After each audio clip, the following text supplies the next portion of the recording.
আপনি যেটা ভাবছেন যে ৪০ বছরের নিচে হলে হার্টের সমস্যা হবে না, এটা কিন্তু ভুল। এখন যেটা দিনকাল যেটা পড়েছে, যেটা আমরা দেখতে পাচ্ছি, আগে আমরা ভাবতাম ৪০ বছরের নিচে কি হার্টের সমস্যাটা কম হবে, ৪০ বছরের উপরে হবে, কিন্তু এখন সেটা নয়।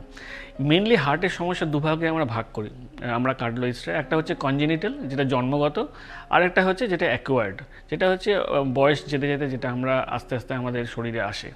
সেটা আমরা অ্যাকোয়ার্ড ডিজিজগুলো আগে ভাবতাম যে ৪০ বছরের পরে হবে, সেটা বইয়ে লেখাও ছিল। কিন্তু এখন দিনকাল পাল্টেছে, ৪০ বছরের নিচে হার্ট অ্যাটাক দেখা যাচ্ছে।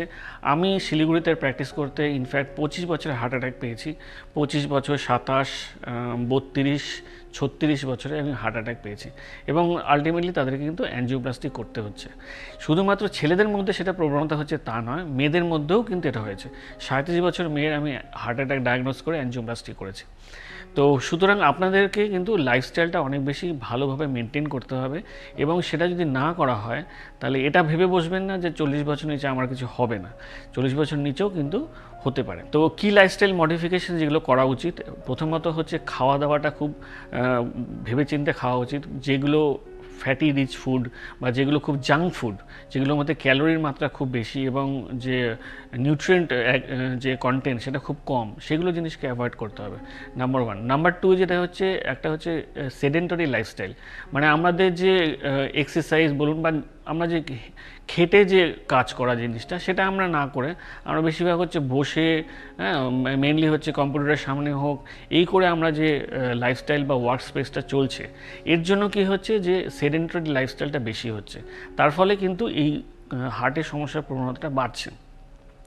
আরেকটা হচ্ছে যে অ্যাডিকশন, বিভিন্ন রকম অ্যাডিকশন হচ্ছে, সোসাইটি চেঞ্জ হচ্ছে, মানুষ স্মোকিং, ড্রিঙ্কিং বা বিভিন্ন রকমের পান মশালা হোক বা বিভিন্ন রকমের যে নিকোটিন অ্যাডিকশন, এগুলো কিন্তু বেড়ে চলেছে।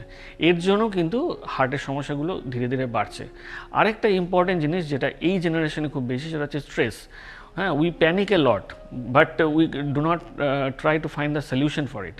মানে আমরা খুব ভয় পাচ্ছি, খুব স্ট্রেস নিচ্ছি, প্যানিক হয়ে যাচ্ছি, কিন্তু সেটা যে ধীরে সুস্থে আমরা যে সেটা একটা সলিউশন বার করে করব, সেটা কিন্তু করা হচ্ছে না। এটা কিন্তু একটা বড় ইম্পর্টেন্ট ফ্যাক্টর। আর নাইটে যে স্লিপটা, একটা স্লিপ ডিপ্রাইভেশন কিন্তু সোসাইটিতে হচ্ছে।